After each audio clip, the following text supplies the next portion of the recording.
Hello, everybody, and welcome. I just knocked my. Oh, Oh, there we we're go. here. So that got off to an auspicious start.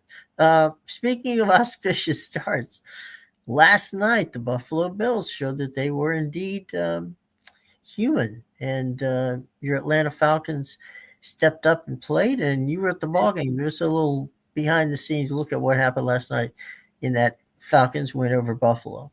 Yeah. First off, I'd be remiss to claim the Falcons. My apologies. That was me. I apologize. No, it's um yeah, no, the Bills showed that they had some issues on offense specifically. That Falcons defense actually played very well, which I thought was surprising. I think it's really more of a highlight of like the Bills kind of now have to they don't have to really like it's not like a track race outscore everybody. Right. They need to put up close to 30 points a game to win, which is more than you would probably bargain for if Uh-huh. you're on McDermott and the Buffalo Bills. Let me ask you. They looked lethargic last night. The Bills. Mm-hmm. Um, and again, I'm just watching on TV. I'm not. Obviously not there. Mm-hmm. What about the situation with? You're just talking about the Falcons having to score. The Falcons look good, inconsistent but good. Mm-hmm. So Yeah, what's their issue?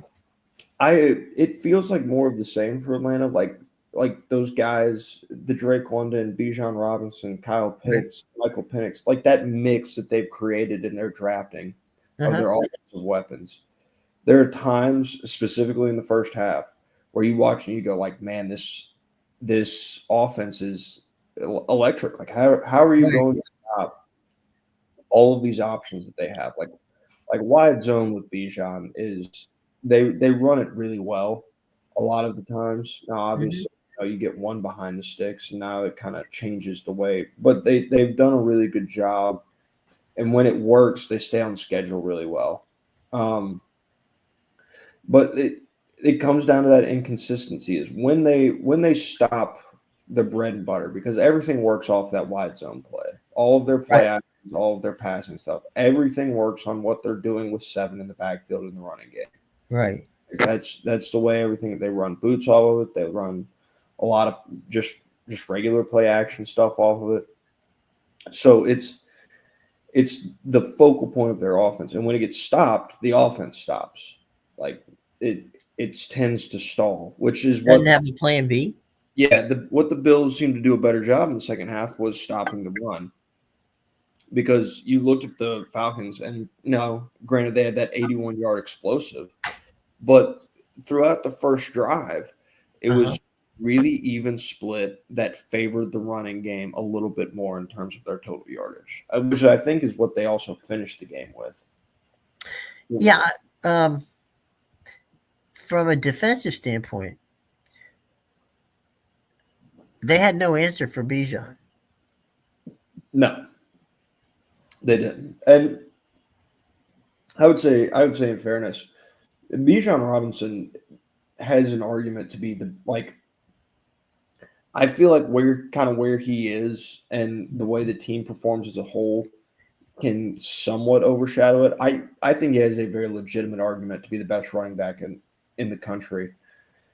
Just like his ability to make one cut and just create another 10, 15, 20 yards out of a Uh-huh. run off of one cut and how quickly and how smooth he is in and out of his breaks is it's second to none in the NFL. Like you're not going to find a back that moves better laterally than Bijan Robinson. You just aren't.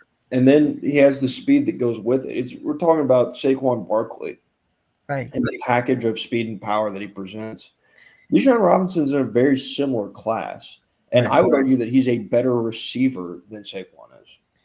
Well, I think you're right. Saquon didn't really have much in the way of receptions when he was with New York.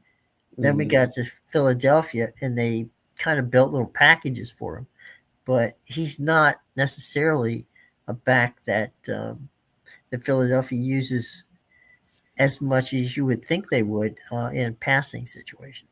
Yeah, they split them out wide a lot of times, and I noticed a set that they like to do is they like to have the H back off to the right or the left of Michael Penix and motion the back end out of a where they have them lined up out wide, and they like to run a lot of zone off of that. At least last night they did.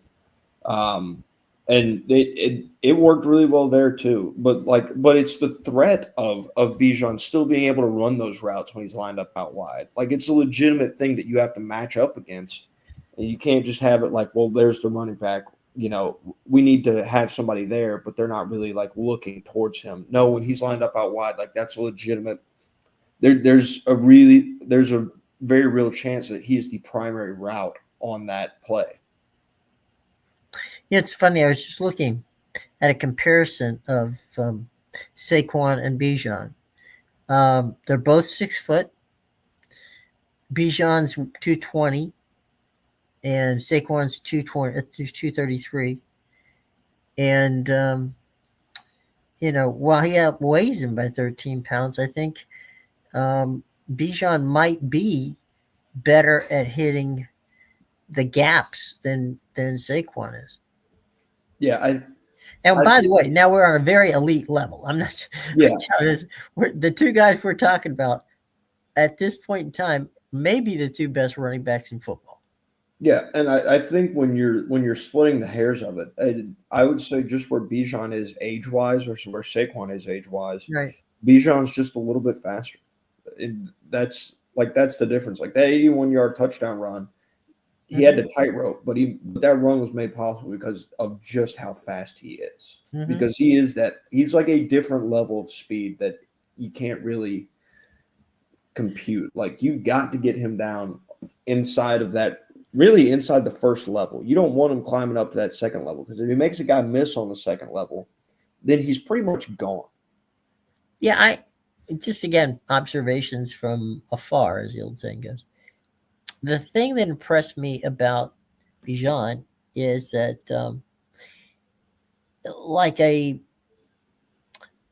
I'm trying to think. There's a couple of people I could think of. One of them, I brought up Barry Sanders' name before.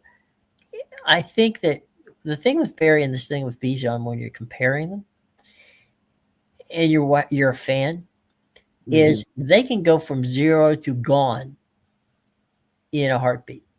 Yeah. You can think you had them, and if you aren't wrapped up on him, he's got that ability to probably hit some ridiculous numbers in the 40 because he is gone by the time you're looking for him. Yeah, no, and that's what like there was a few times last night where you look at it, you're like, all right, well, he's wrapped up, and then he gets an extra 5, 6, 7 out of it because they didn't fully wrap up. They gave him a little sliver, a little crease, and he has the ability to work with what he's given and make something happen pretty much every time. It's really, I would say, I think special. Just because you feel like you're getting something on every play. It doesn't feel like a negative play is in the cards for Bijan unless, he's getting a swing pass and he's got 3 defenders bracketing him in the backfield. Then you're probably going to see a loss of 1 or 2. But it takes away like the really big negative plays, his ability to cut. I think maybe you can help me on this one. I love Michael Penix, okay? I think he's going to be a star.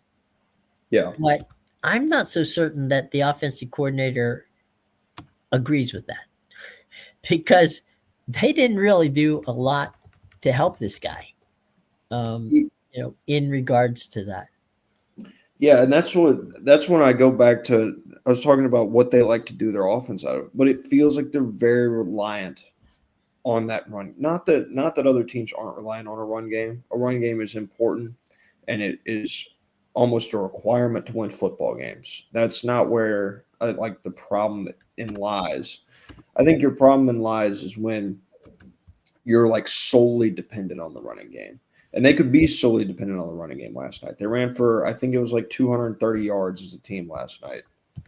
Like they did a really good job running the football.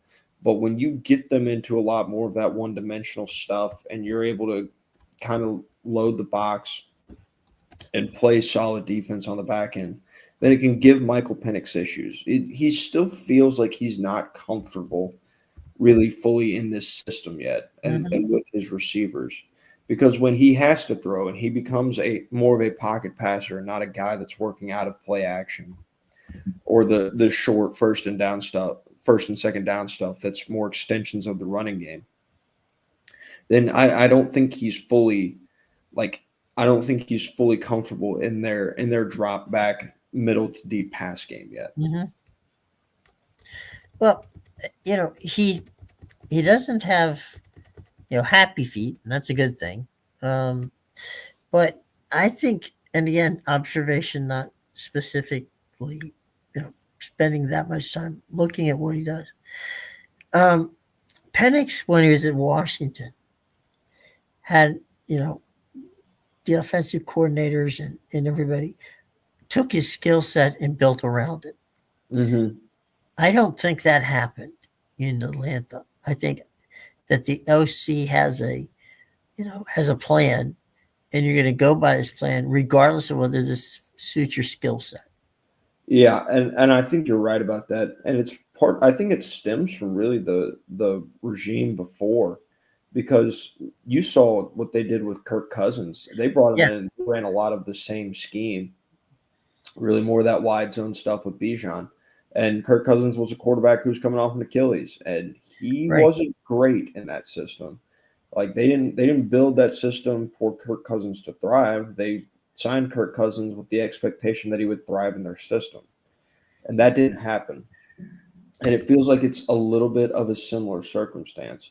And that's what I was sitting there thinking last night. I was like, man, it seems like from top to bottom, like ownership seems. I think Arthur Blank is a really good owner. And I don't think that they have like an ownership problem in Atlanta by any means. No, but go ahead.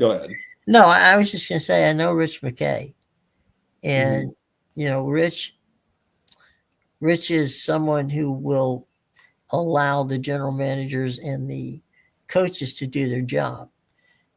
As president of football operations. Yeah, but sometimes you have to, as a president of football operations, and you're basically overseeing the investment that you've made and the draft situation and all that. And I know McKay is not crazy about stepping in and over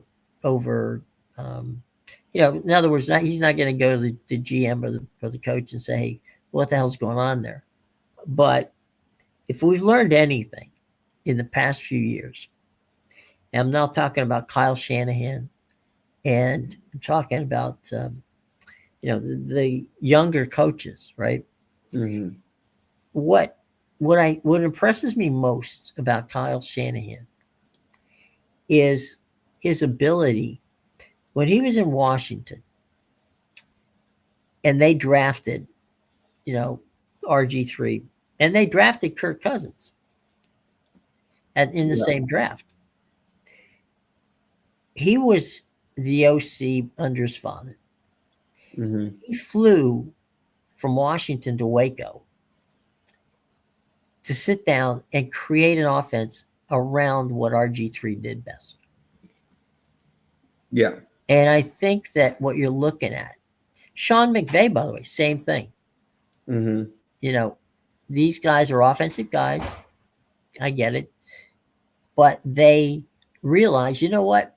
Not my scheme may not fit the skill set of the quarterback and offense that we have. And he is very willing to move on that and make it easier, right, for the quarterback to succeed. Yeah. I think too few offensive coordinators in the NFL go that route. I think that what they do is we have a scheme and we're going to plug you in there, and regardless of whether you can do it or not, this is the scheme. and they don't adapt. Yeah. Yeah. I just I don't. Zach Robinson's currently their offensive coordinator, Right. and he was hired January 24. So he's been there. He was there last season, and Hmm. he's there again now. And it's obvious that they haven't altered the system at all. Like you can tell they're running the same system that they ran last year. Right. And I think they're thriving. I think they're honestly their offense is working kind of in spite of it. Yeah. I think I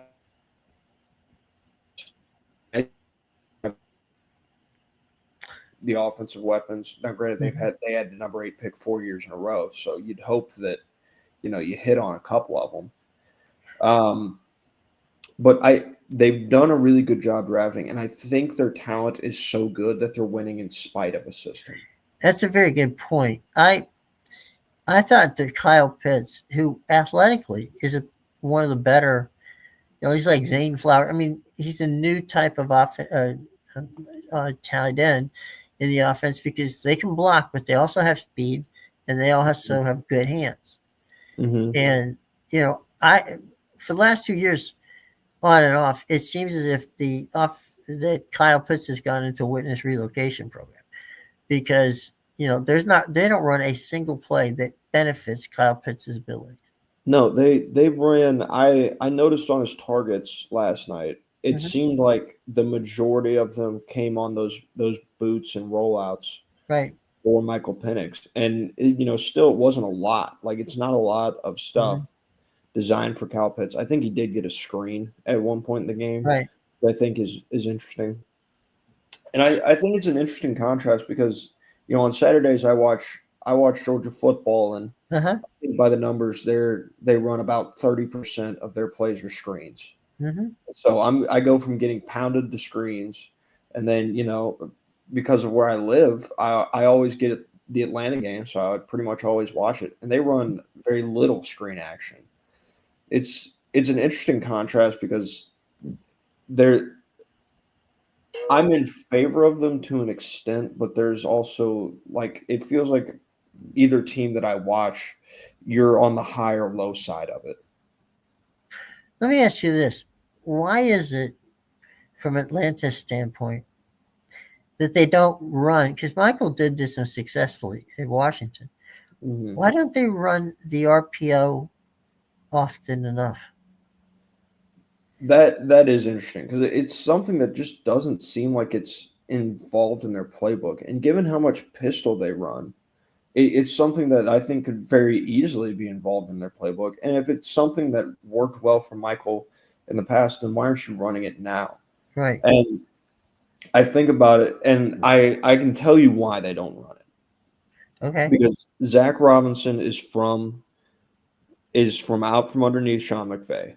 Like he was a Sean McVay guy. He was working with Right. the Rams before he was with the Falcons. And Sean McVay has his system, and his system is very similar to that of Atlanta's. But his system fits his personnel. Right. Like it fits what they want to do and what Matthew Stafford is really good at in LA, where Hmm. he's comfortable. If Right. Michael Penix isn't comfortable in that, then why are you running it? Well, and I'm not taking anything away from Bijan, right?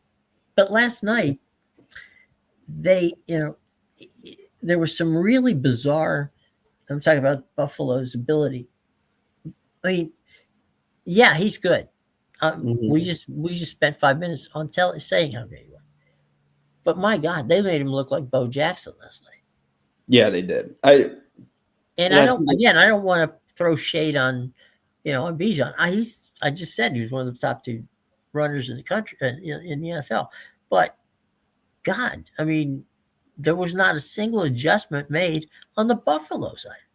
yeah, it took until that I noticed it on the final drive. They started to get it in the backfield where like Mhm. on these obvious situations where they're running the football. Right, Buffalo finally loaded up the box and had a hat on a hat, and finally they found the numbers required to get an extra hat in the box. That way you could right, have somebody in the backfield there for Bijan to, at the least you're going to slow him down.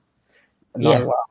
not allow him to get working downhill and end up, maybe you hit him right at the line or a yard after the Mhm. line. Those yards after contact the amasses, and now you're talking about 4 or 5 yards every play, which is what it felt like for a lot of last night. So their adjustments came too late. Like they knew how to stop it, but they just didn't make the change.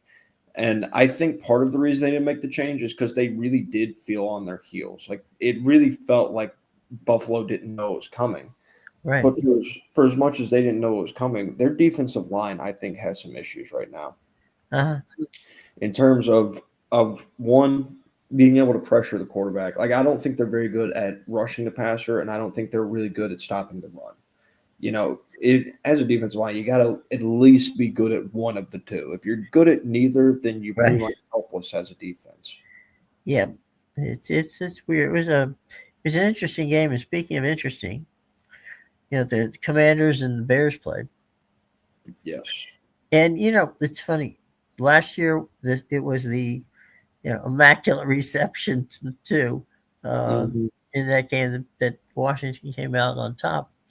This time on a rainy, ugly night in Landover, Maryland, it came down to Jaden basically making three mistakes and ended up costing them the game. Yeah. And the last one, where he fumbled a snap, was you knew from that point, if you let Caleb do what Caleb had been doing Hmm. most of the game, you're in trouble.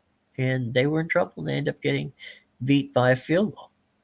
Um, it Those two teams play each other really well, Yeah. and I'm not saying last night was that a digital copy of that game should be sent to the Pro Football Hall of Fame, because no, it shouldn't. But Yeah.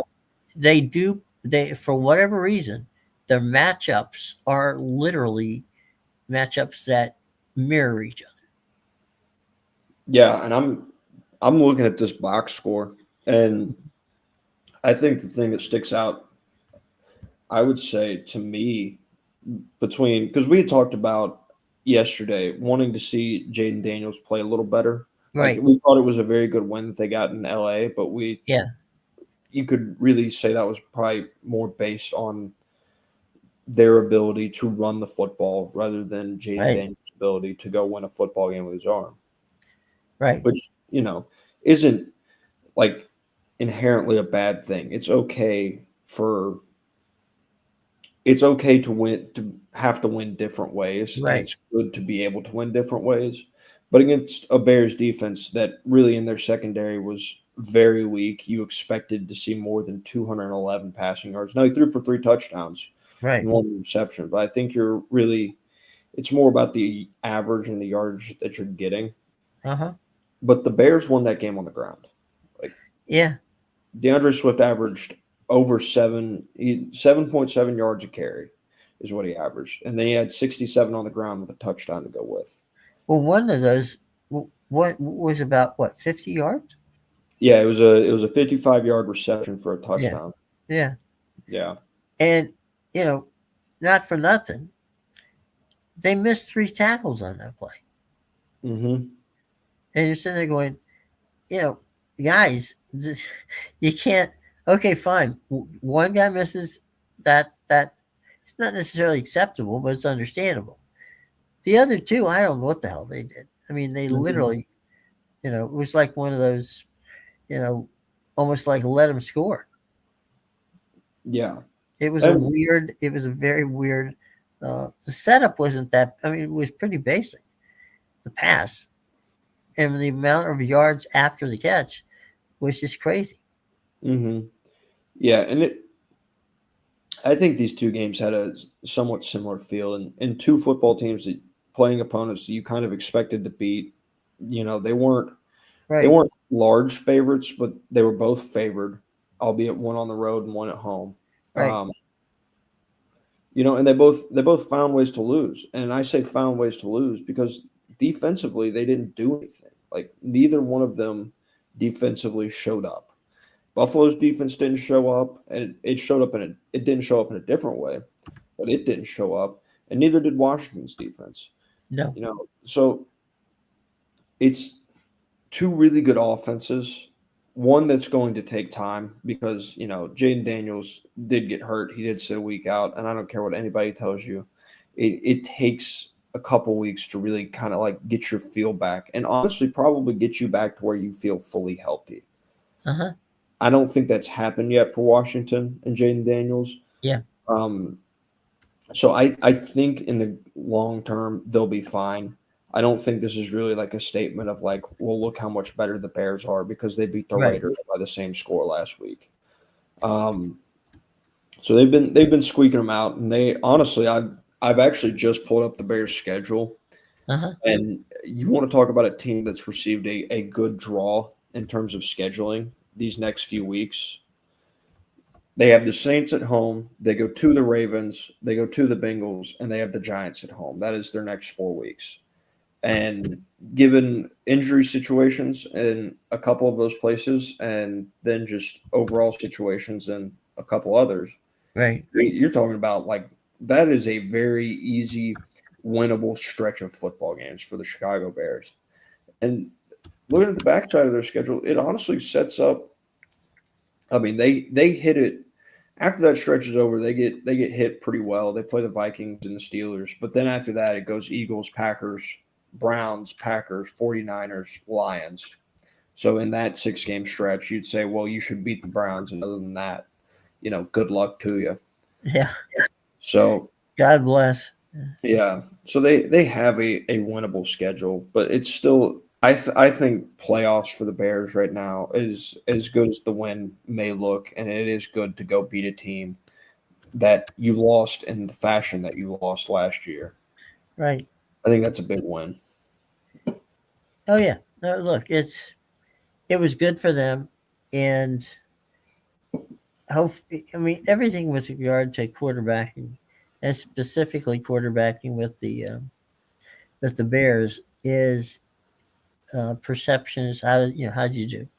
And Mm-hmm. I think yesterday, it had to be an adrenaline shot in the arm to Caleb Williams. I don't think that they're that good offensively, but Yeah, are they a playoff team? They might be. they very easily could be but it all comes down to winning those games that you're supposed to win, because right now the next 4 opponents they have are supposed to win games. So Uh-huh. they need to do that. And I think something else that was lost in the shuffle last night of Buffalo losing to Atlanta is they also lost first place in the AFC East Right. when they lost,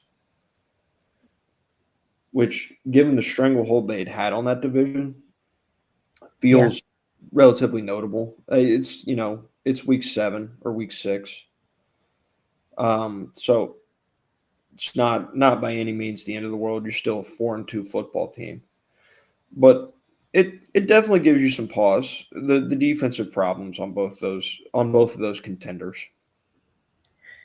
Yeah. I mean, look, in the case of Washington, I kind of think, and this is just me, sometimes you can get ahead of yourself, right? I'm Yeah. not so certain that the Washington Commanders that played so incredibly well last year didn't regress a little bit this year.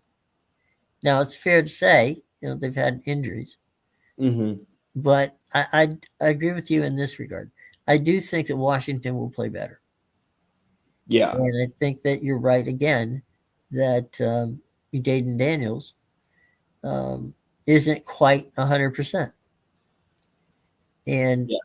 and playing on a wet field with a wet football, and you've got the leg issues he has that he's actually even wearing a cast for. Mm-hmm. That's just not a good look. I mean, it's tough enough to play on a wet field with a wet ball, but when you're not at 100% and you're not your ability to, if you're a quarterback, cut one way or another to stay out of harm's way, or in the case of Jaden Daniels, to make a cut and run. Mm-hmm. That's track is not that's not that doesn't seem to be conducive to making to making it work. No. Yeah. And I think probably they really honestly I think got better at a couple position groups this offseason. Uh-huh. I think it truly is just like taking a little bit of time to get all of the things working. Now I can't speak to defensively. I don't know if they got better defensively in the offseason. What I do know is that one of their top linebackers and Bobby Wagner got another year older. The same can be said for Von Miller, one of the guys they have rushing the passer. So I wonder if they're not feeling the effects of filling a couple of their holes with aging superstars Uh-huh. on defense in order to get better. But I think on offense, I think they got better in their position groups. Debo's been really good. Terry McLaurin hasn't gotten back yet, but he will get back. I think Bill Crosby Merritt is honestly a world's better upgrade in the running back room than what they than kind of what they were cycling through last season between Brian Robinson and Austin Eckler. Yep. So I think they got better on offense. I don't know if they had big changes on the offensive line. I don't think they had big wholesale changes off the top of my head. Not that it takes that for your offensive line to not perform well. Sometimes it could just be one guy makes that big of a difference. I don't think that's the case for their offensive line. So I think their offense is going to be there. But again, the offense is going to have off days. Like you're not going to put up 30 plus every game. So Right. you want to have a defense that can allow you to win a football game when you score 24 points. Like when that is what your offensive output is. You need to win those football games. And right now they're not really in that state. They did it last week against Los Angeles, which I think was good. But they forced a lot of turnovers. Are you a turnover dependent defense or are you a good defense? Because there is a difference. The Cowboys a couple years ago were a very turnover dependent defense, and when they didn't get those turnovers, they were a very bad defense. And it's a risk reward gamble that Uh-huh. sometimes you're playing in order to get those turnovers. But I'll always take good defense over turnover defense. Absolutely. And it was just one of those weird situations. So we'll see how these teams come out of this week. Now, last night, I think it's kind of hard to believe because I've seen a lot of Blake Snell over Mm-hmm. the years. That might have been the best pitch game of his entire professional career. It was ridiculously good. 8 innings, one hit, 10 Ks against a Brewers team that has been, since what is it, like the month of June, like Mm-hmm. probably the best team in baseball. So like their lineup is I think a lot of casual baseball fans or people that just kind of turn it on during October, Right. not really that bought in throughout the season. Somebody's going to pull up that Brewers lineup and be like, "Who are these guys?" And it doesn't matter who they are because they're a lineup that's going to grind on you. Like that's what I think they really became a successful baseball team and a good baseball team when 1 through 9 you start grinding at bats and you have people winning these at bats that make really good contact and don't strike out a lot, and all of that happens. And it's what you build your lineup on, and then you play Blake Snell, and it doesn't matter how much you grind because he was just that much better last night. Yeah. I mean, he was on a level that you know it's like watching Scooble or Skeens pitch, Mm-hmm. you know. And I'm not downplaying Blake. He's been around for a long time and he's been successful. Obviously, you don't win 2 Cy Youngs if you're not successful. Yeah. But it's been a while since we've seen the Cy Young Blake Snell, Mm-hmm. and I thought he did everything right last night. But then I thought Dave Roberts did everything wrong to almost lose the game uh, in the ninth inning. Yeah. I mean that tells you how good Blake Snell was because I talked about the way the lineup works and Yeah. how good the lineup is, and they know what they're doing. They have their offensive identity in Milwaukee, and they showed it to you because the second Blake Snell comes out of that game, they score a run. They have bases loaded in the bottom of the ninth, Right. and the Dodgers escaped it. Blake Treinen escaped it. Good for Mm-hmm. them, but it showed like I think just how quickly that Milwaukee offense turned it around Right. showed you just how good Blake Snell was last night. Like that was sitting there waiting. Milwaukee was waiting for that to happen, and he didn't allow it for 8 innings, for 24 outs. It didn't matter how good that Milwaukee lineup was. Right. All that mattered was Blake Snell was that much better. 100%. And the thing too that I think is important to note is, the Dodgers bullpen has been a problem for them most of the year. Now, Yes. but their starting pitching has been just ridiculous. Yeah. And I think the Dodgers are ramping their game up. Milwaukee's ramped their game up. I don't know what the hell happened to Toronto, but suddenly nothing. They can't do anything right. And I don't want to take anything away from the Mariners either. The Mariners are playing great ball. But you and I said yesterday, it might have been yesterday, I think it was yesterday, that if you can't sit down and enjoy a one-run ball game, then I don't know which. I mean, that ball game to me was, again, just like we talked about the other night when there was a 2-1 game, where the Phillies and the Dodgers played. And you're sitting there going, this is, it has you on the edge of your seat, because at any point in time, any mistake that can be made, that if it's a 2-run homer or a 3-run homer, you're not going to score that many runs. Yeah. And I think that to me was, that's good old school baseball.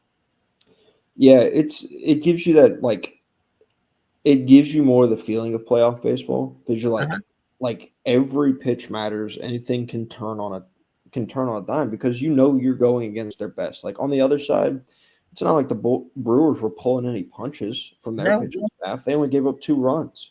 Like you're going against their best, regardless of what situation you're in. How many good at bats are you able to put together and grind out? It's part of the reason that Milwaukee's made it this far and been as successful as they have, because 1 through 9, they are going to grind you. Yep. And the same can be said for the Dodgers lineup. Like 1 through 9, they're going to grind you, and they did a better job of going against Milwaukee's starter. Which, to be honest with you, I don't even remember who started for them last night. But like, there's and then wild stuff happens. What was that double play in like the 4th inning? The one that bounced off the center field wall? Yeah, bounced off the center field wall. Teoscar thought he had to tag, so he went back to third and ended up with a force out at home from a ball that hit off the center field wall. Ridiculous. I think, one of the things that, this might be the first time I've ever commented on a third base coach, but in essence, the job of a third base coach is to pay attention. Yeah. And I don't know if he thought he caught the ball. Obviously, he thought he caught the ball because, he ran home. But it bounced. I don't think the center fielder knew what the hell happened. No. And I mean, in all credit to whoever the Dodgers third base coach is, because I couldn't tell you off the top of my head. Yeah. I watched that replay a few times, and it wasn't until I watched the replay with like somebody else watching it, giving their commentary as well, Right, where somebody goes, "Hey, that hit off the wall." Like every time I watched it, I was like, "I'm very confused why this play is happening this way. I guess the ball must have hit the wall." I didn't see it every time I watched the replay. I did not see the ball hit the wall. I missed that every time. So, not that I would say that I probably have a better angle in the replays than the third base coach does watching on the field. probably, yeah. I mean, because you're right. In fairness, as the play actually occurred, I thought he caught it. Yeah. It wasn't after they went to the third slow-mo that I realized he didn't catch it. And then, that the catcher, frankly, had the presence of mind to realize, oh, wait a minute, he didn't catch it. Yeah, So I've got to made stand play. on him and make sure my foot stays on the base. Yeah. Which, like, I don't think people like really talk about that. The force out at home is the hardest force out of any base, because it's flat.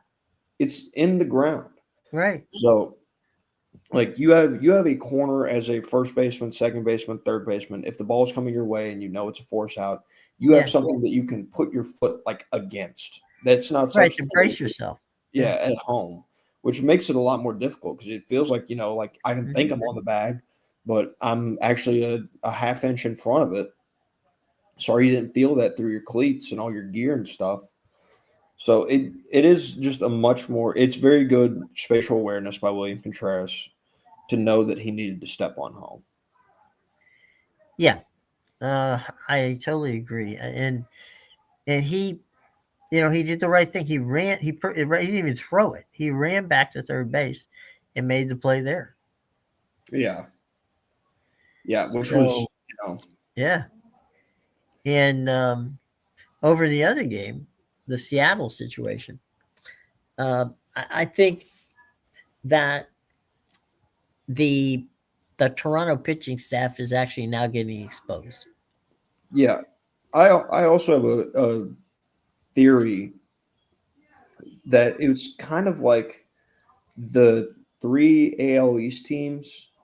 Yeah, Every time it feels like every time one's beat the other, it yeah, feels like hey, this was our World Series, and then they move on to the next series and they're flat. Like the right. Yankees beat the Red Sox, they moved on to the Toronto series, and in Toronto they were flat. And I mean, to be quite frank, outside of maybe 3 innings in New York, they looked pretty flat too. Yeah, So I wonder if the same thing isn't happening to Toronto because that pitching staff, it feels like this is kind of the what you expected out of the Toronto pitching staff. You yeah. weren't expecting Toronto to go in and shut down New York every No, outing like they did. And this is what you get when like Trey Yes Savage is your number two. Like with uh-huh. all he pitched a fantastic game in the ALDS. Yeah. It's not the game that you expected out of him though. No, and Miller started the other night Mhm. against their number one, and you couldn't have asked for more than what he got. He outpitched Kevin Gausman, Yep. And I think that's where like and he pitched what was it, 72 hours before? yeah, and who was it Castillo that went for Seattle last night? Is that who pitched for him? Yeah. Mhm. Yeah. And when you get okay, I take it back. It was actually Logan Gilbert that pitched. Was it? Yeah, it was Logan Gilbert that pitched. He gave up 2 earned, 5 hits on 58 pitches. Wow. Um, but like that's a game that I now struggle. I was going to say coming in because I thought it was going to be Yes Savage versus Castillo, which in that case you Yes Savage is really kind of your number two in Toronto, so you'd really Right. want to win that one, and you want to win the game where your number one is going up against a guy with 3 days rest. Like if you're going to win a series, those feel like two games at home that you need to win, and they won neither of them. Hmm. So it feels like put themselves in a hole. Oh, thank you. Getting back to the the one thing that has impressed me throughout that time with Seattle is that they play incredibly good defense. Yeah, they do. They're really. I said it coming into the playoffs that if the pieces like work out on paper, Seattle is the best baseball team in the American League. Hmm. Paper was always the big qualifier, and I haven't looked into his health detail all that much. I don't know what's going on with Brian Wu. I don't know when he's going to Right. be healthy. But if they were to get Brian Wu back for a World Series, Hmm. like that's the pitching staff that they're able to produce just on like a pure rotational basis because that knocks your Bryce Miller situation out. Like Bryce Right. no longer the guy that you consider your worst starter is no longer pitching. Like you are four strong in Gilbert, Kirby, Castillo, and Wu. Hmm. And even without Wu, that top three is better than most of the top threes that you're going to go against. Like I would say in this Final Four, maybe the Dodgers have a case for it with Blake Snell, Yeah. Yamamoto, and You know, Otani. they can go deep. I mean, they got Tyler Glass now, Yeah, the they Yamamoto. They got obviously Otani. They got the horses to to go toe to toe with anybody. Yeah, but the Toronto Blue Jays don't have that kind of rotation, and No, to be honest with you, they don't have that kind of bullpen. Like if Toronto's going to win this series, you're going to look up and Toronto's going to have scored, 6 runs a game for the remainder of the series if they were to win it. right. They It, don't they don't have the rotation to go toe to toe with Seattle. no, and it's kind of the Toronto reminds me of the 1979 Pirates. Hmm. The lumber company. Yeah, They weren't going to beat you in one-run games. no, They were going to beat you by hitting more home runs and basically just bashing. Mm, And if they came up against a pitcher who could slow that down, then they were in trouble. And yeah, I think that's the issue here with Toronto. Toronto scored 40 some odd runs in 2 games against the Yankees pitching. yeah, yeah. I mean, they hammered the Yankees pitching. Like it was the contrast of the Yankees pitching in that series versus the 3 game set against the Red Sox. Right. Like Max Fried looked untouchable against the Red Sox. Rodon looked Mhm. fantastic. What's it called? Schlittler looked, like Yeah. he had just cemented himself in New York's rotation and New York's hearts forever and ever.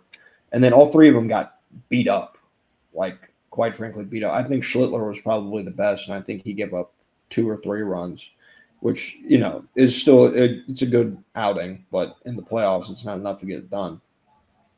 Um, so I think the contrast in lineups was really telling between the Blue Jays and the Red Sox. But now Yeah. the problem is that they've ran into a lineup that matches them. Not only do they match them in terms of the lineup, but they're just so much better than them in pitching. And that's their Achilles heel. That was Toronto's Achilles heel all season, was their pitching and their bullpen. Yeah. And now you really get like now that you're starting to condense and get down to the top versus the top, it's showing now. And tonight we have game 2 of that Dodger Milwaukee series. It's on TBS for those of you wanting to know where to find it. 8 o'clock. If you happen to be listening to us, and I know we actually have some fans, which I greatly appreciate, from up in Canada. Uh, they have a very interesting situation there. Rogers has the rights to the Blue Jays, Mm-hmm. and so the the national feed in Canada is the Blue Jay feed. With Dave Schulman and Buck Martinez. So if you're in Canada, you're actually watching your own home, broadcasters, and so we'll see how that's kind of a fascinating situation. And they would get to do that all the way through the way the contract reads. They would get to do that. Toronto would get to do that all the way through the World Series if they had, if they were to make it. Wow. I'm kind of. Go ahead. I'm sorry. I was just gonna say I'm a big fan of that. Yeah, I mean, you should have your own home broadcasters.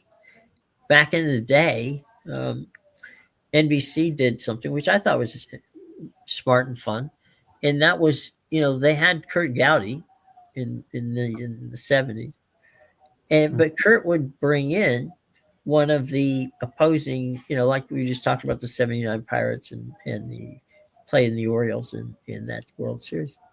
That Palmer as the Oriole guy, and they had in that at that point in time, they had Steve Blass as the Pirates, broadcast Mm-hmm. color analyst. So you had 2 guys, and they also brought the play-by-play guys in. That, as a matter of fact, you know, a little history here. Um, the guy who got a national job off of his performance in the World Series was in the 1970s, the 72, 73, situation when the big red machine was there, was Al Michaels. Al was the Mm-hmm. voice of the Reds, Cincinnati Reds. And when the Reds made it to the World Series, suddenly, he's on the big stage, and network people take a look at him and go, "Wait a minute, this guy's got chops. Maybe we should hire him." Yeah. So he ended up doing some NBC stuff uh, after the World Series because they were so impressed. Yeah. So and I do think it lends to it because, especially when you get to this point in the season, right? There's no way. And again, not throwing shade on these guys, they're all good people. John Smoltz is a fantastic analyst. Rod Darling is a great analyst.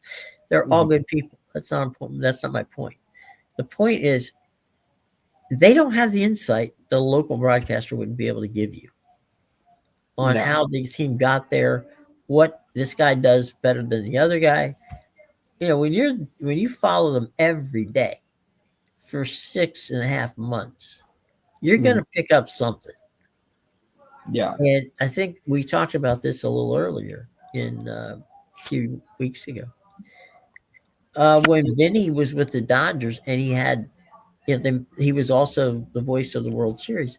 He knew what was going to happen with the Kirk Gibson deal Yeah. because he knew the Dodgers and he knew Kirk Gibson.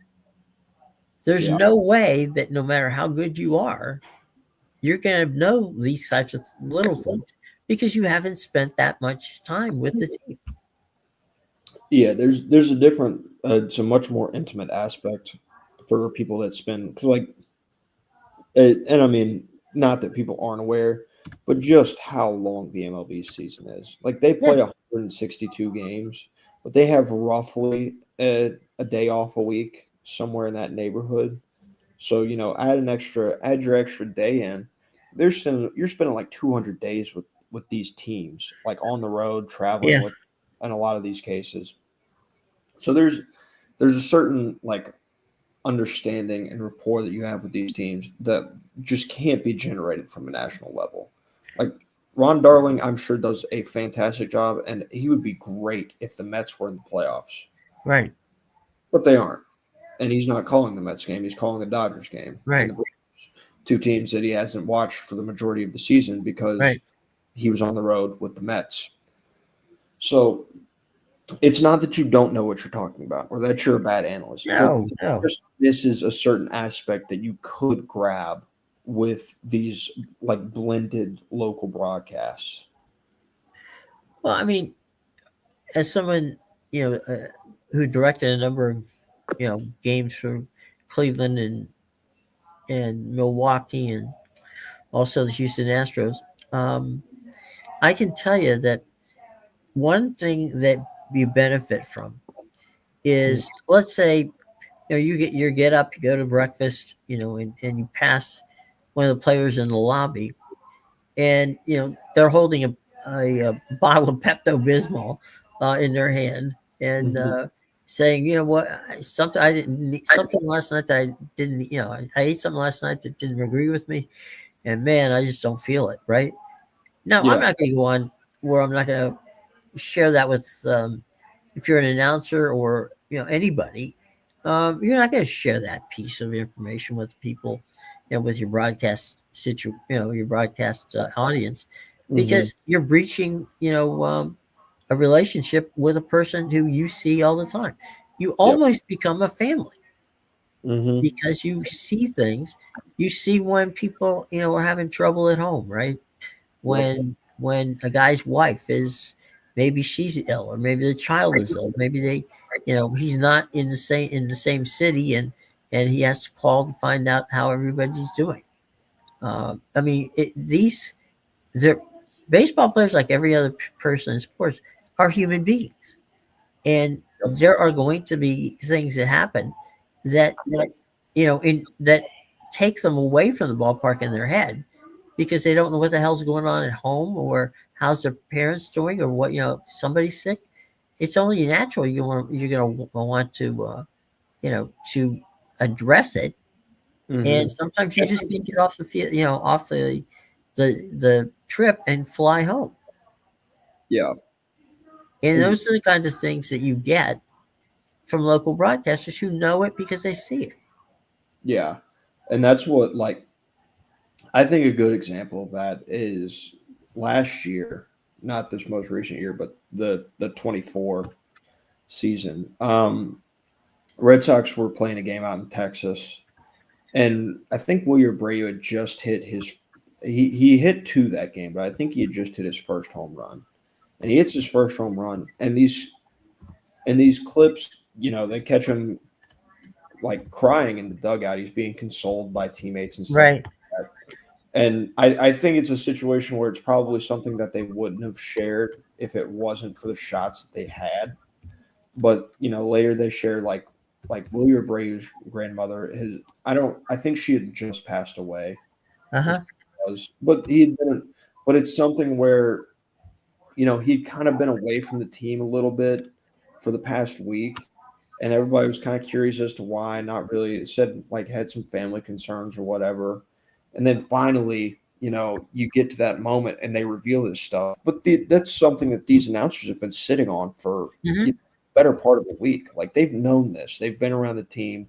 They know why Willier's gone. They know he's upset. Maybe why he looks a little more charged up today than he did other times. But I think it was still really good being able to know and walk the line of constraint that you have with these players, what to share, what not to share, when to share it is like it can be a really touchy thing just based on what your situation is. And I feel like these guys have a pretty good feel on how to navigate stuff such as that as well. Yeah. And I think anything you can do to add a little bit of personality, right, Mm-hmm. to the game makes it win. The guy I grew up working for, and and will always be grateful that I had the opportunity, was Rune Arledge. And Rune Arledge's concept of how to cover sports on television was the cliche that we now have, which is up close and personal. Mm-hmm. And the theory of the case that Arledge had was, if you care about somebody, if I Mm-hmm. can make a connection between you and that person through giving backstories and all that sort of thing, Mm-hmm. then you're going to be more engaged and want to watch them. Yeah. I mean, who in the world knew who Nadia Comaneci was before the Olympics and the up close and personal style that the narrative that Arledge put together? Mm-hmm. Arledge was a genius at making his producers and his broadcasters and everybody know anything and everything they could about the people they were going to be broadcasting about. Yeah. And he also created a number of backstories, which, again, mainly the Olympics, but not just, Mm-hmm. because he did the same thing with Monday Night Football. He did the same thing with baseball. He created a group of people who understood that the true story is, if you're a broadcaster or if you're someone who wants to be a producer, director, or a writer for that matter, the underlining factor is the story. Where is the story? What is the story? Why am I caring to be here? Mm-hmm. And I think that thread has been very good for has it's something that traveled over the years well. Yeah. And I still think that's what we want. We want, as viewers, to understand why are we watching this game. I Yeah. mean, yeah, I mean it's important. Yeah, I get that. But give me something. Give me a reason why these, this, in the case of Toronto and the the Mariners, they're two teams that came into the league on the same year, Mm-hmm. and the Mariners are the only team in baseball that hasn't been in the World Series. Yeah. Well, and then there's also the other side of it, and I feel like every chance I get, I complain or talk about this, but where you've got ESPN's Sunday Night Baseball, who takes that attempt to connect and turns it into, we're just going to throw you 300 Aaron Judge tidbits for the next 3.5 hours. Yeah. Hope you enjoy. So I would think there's definitely, like, when it's executed correctly, it is the most connecting and best way to resonate with a fan base. Uh And huh. when you use it on a national level incorrectly, it can make you seem like you love one team and just have this undying affinity for a certain player when executed poorly. Yeah. and the and to a degree, the unfairness of this is that the broadcasters do it, Aaron Judge doesn't. Yep. So you're basically conflating that Aaron Judge is fantastic. All right, well, fine. If you're a baseball fan, you know Aaron Judge is fantastic. Okay, Mm-hmm. you have to tell me that. I get it, but they're in some ways doing an injustice to Aaron because he didn't ask for it. You Yeah. know, he didn't ask for you to sit up there and throw roses at him. Yeah. And I've had a couple of people who Aaron has a condo in Tampa that he Mm-hmm. lives in the same complex as a friend of mine who's a lawyer, Mm-hmm. and she cannot speak any more flowingly about what a nice person he is, how Yeah. he handles himself around kids, how he constantly he literally carried bags of groceries from from the garage for a lady in the building. Yeah. He's not. He's not. Is he a great baseball player? I don't think anybody's debating that. Mm-hmm. But he's a great human being. That doesn't get pushed out enough. Yeah. If you're gonna go that route. Don't tell me how. I can read stats. I've seen Aaron Judge play. Yeah. You don't have to tell me Aaron Judge is good. I've seen him. I don't need it. Yep. And you're doing, and it's in some regards, to be honest, it's lazy. Yeah. It's easy to tell me about Aaron Judge. It's Mm-hmm. harder to tell me about the fourth, fifth, sixth, or seventh guy on the bench.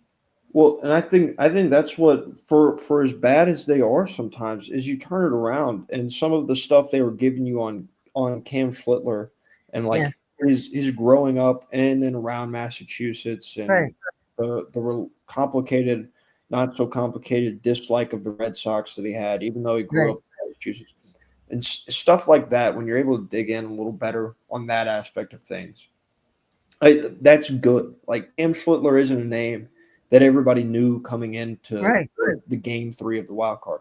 These are stuff. This is stuff that you go in and you like dig up and you talk about these guys and you give them background and context for players that a lot of people, especially on a national stage, don't know a lot about. I right. was a Red Sox fan until my buddy who attended West Point and actually apparently had hung around him. I had no idea Connerly Early went to West Point, which was, a miss on my part. But like stuff like that, getting that out to a national audience, being able to create a person instead of a player throughout your broadcast is something that isn't always easy to do, but it is so effective. Well, and the funny thing is, he went to Northeastern, Mm-hmm. which is a 5-minute walk from Fenway Park, Yeah. and Um, actually on campus they have the statue of Cy Young. yeah. I mean, So I it's mean, it's you can't get any closer to the Red Sox than he was. yeah. And if, for anybody who may not understand the connection of Northeastern and the Red Sox play them every year in spring Yeah. training. That's an annual thing they do. There's highlights of Cam Schlittler striking out Jaron Duran from when they played him back in like 2022. Well, and Joe Castiglione, who's the voice of the Red Sox, uh, Formally. yeah, for many years taught an English class and a broadcasting class at Mm, Northeastern in the off season. yeah. Yeah. So there's a amazing connection between that school and the Red Sox. Mm-hmm. Yeah. And And and so you would think, like you just said, that there's every reason for him to like him, but for whatever the reason, he doesn't. yeah. Yeah. And that's No, not bad. It's just no, a human interest story. yeah. And I think that story itself adds a little extra edge. Like Sure. I think the Red Sox Yankees rivalry's been missing a little bit of that edge ever since like I think past 2018 into 2019 because there was some chippiness. You could feel the rivalry back in like 16, 17, 18 when both of the teams were really good. They're like fighting for that division title. You could feel it. And since then, I think a lot of it has to do with how the Red Sox have played, to be honest with you. but it's kind of lost a little something. And this year, it felt like you got a little bit of that rivalry back in the wild card series. You did, and I think that was good. And I think that you know there the situation with the Dodgers and Phillies, which it's not that that's been a big rivalry, Mm-hmm. but the Phillies feel disrespected because nobody talks about them and everybody talks about the Dodgers. Mm-hmm. And so there's an animosity here. They don't. I'm not saying they don't like each other. I'm just saying that Philadelphia has a chip on their shoulder, and they come to Dodger Stadium where the Dodgers go to to the bank and play them. Mm-hmm. It's definitely there. It's palpable. They Yeah. don't like not being respected. Same thing with the Mets. They hate the Mets because everybody's was penciling the Mets in to be in the playoffs. And oh, by the way, they still haven't beaten Philadelphia in the regular season from a standpoint of winning the division. It is funny how in that Eastern Division in the NL, Mhm. it's the Phillies have been probably the best team since that Braves team in 21. I would Right. say that Yeah. the Phillies have been the best, most consistent team in the National League East. And Uh-huh. it's like they're the third team that you talk about in the National League East every offseason or Yeah. every season, really. Like it's well, the Braves were collapsing, and look at what the Mets they're fantastic. Oh, now the Mets are collapsing, and the Phillies just kind of went about their business, carried on, and they won what was it like 94 games, and Yeah. were the most had the biggest division lead of any team in the major leagues. Like wrapped it up the quickest. It was Yeah. and yet still they weren't the talk of the town for some reason. And it No, feels and like they have players that are very engaging.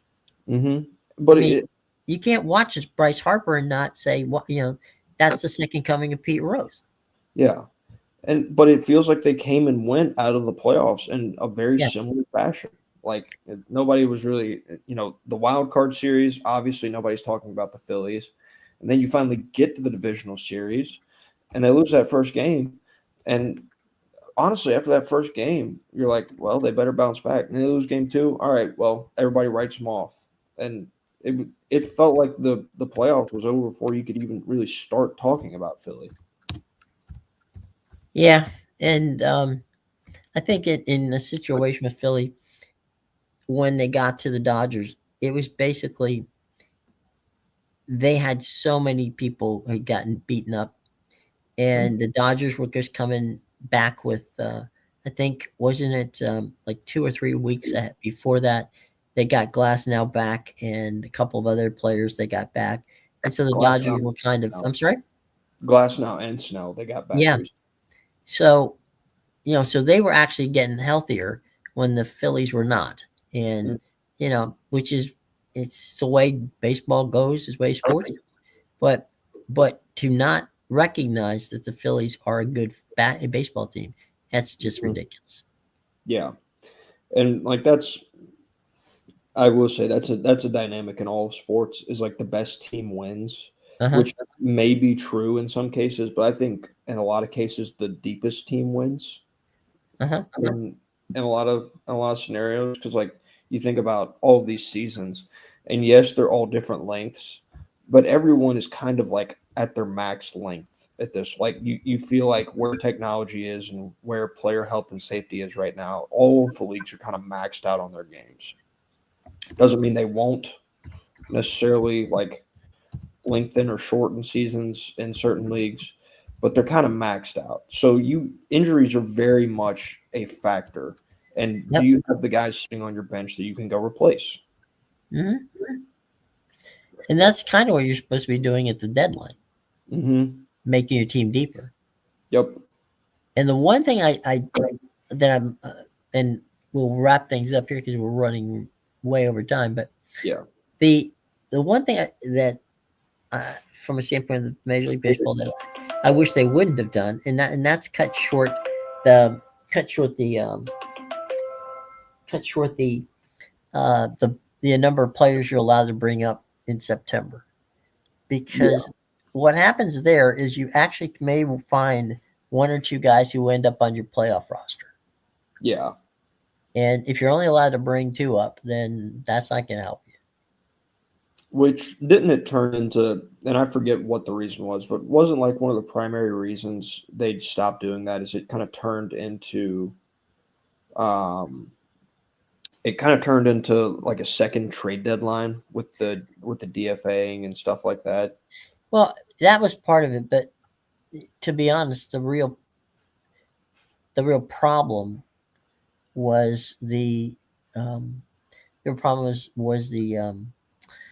the owners. Once you promote somebody, Mm-hmm. then they have to be paid, and a higher rate Yeah. because you moved them from minor leagues to major leagues, and most of these kids have contracts that once they get promoted, they get a bump in the contract. Mm-hmm. So some teams would bring up 10 guys, some teams would bring up 2 guys. It just depended upon your financial situation.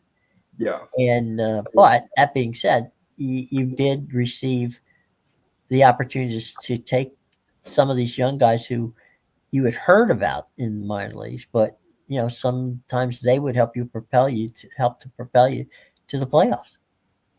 Yeah. And beyond. So I think it would have been nice to settle. If you want to set a limit, fine, but 2 I think is way too small. Yeah, it does feel very, very short in terms of the players you're allowed to add. And I think a little bit more in the old school form. The Red Sox kind of went back to that. I think the Mets kind of went back to that. Not because of like, well, they were able to add all these guys, but just where their injuries were is they were replacing from the minor leagues. Like you got to see all of the Mets young starting pitching pretty much this season. The same goes with the Red Sox. You got to see a good bit of their young starting pitching and most of their young positional prospects. So all of these guys like came up and made impacts and levels, but they all had options, so you could send them back. Right. There's there've been, and this is kind of the funny part, there've been teams who many times will bring a pitcher up for a game, send him back to the minors, and then the following week they'll bring him back up again. Oh yeah. So they had to limit the amount of times you could send somebody back or use them. Basically, you've either had to commit to them to be on the roster. I mean, they're on the 41, the 40-man roster, but on the 26-person roster, they were basically looking at it and going, "Wait a minute, I see what you're doing. You're shuttling this guy back and forth because that way you don't have to pay him." So that trick was cut, but I do think that it'd be nice to have, say, 5, maybe 5, 6, something like that, of players you could bring up, and you could give them a feel for what it's like in the big leagues, even if they don't help you much other than coming off the bench and doing something. Yeah, because like spot starts are very much a big thing still in the major league. Like, but now you see it's not going to be the same guy giving you a spot start every time you need one.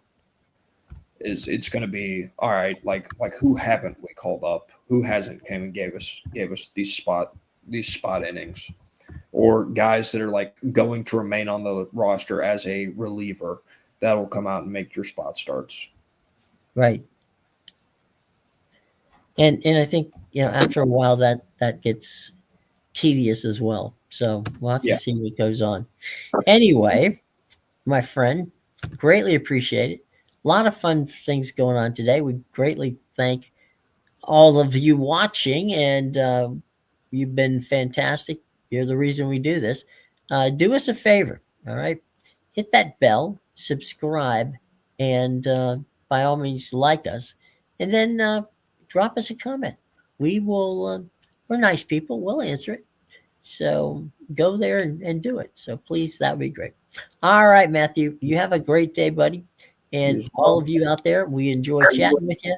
And we'll be back tomorrow. We'll talk a little bit more about probably some baseball because tonight the Dodgers and Milwaukee play. And we'll get ready for what should be a very interesting college football weekend. Mm-hmm. Until then, folks, take care.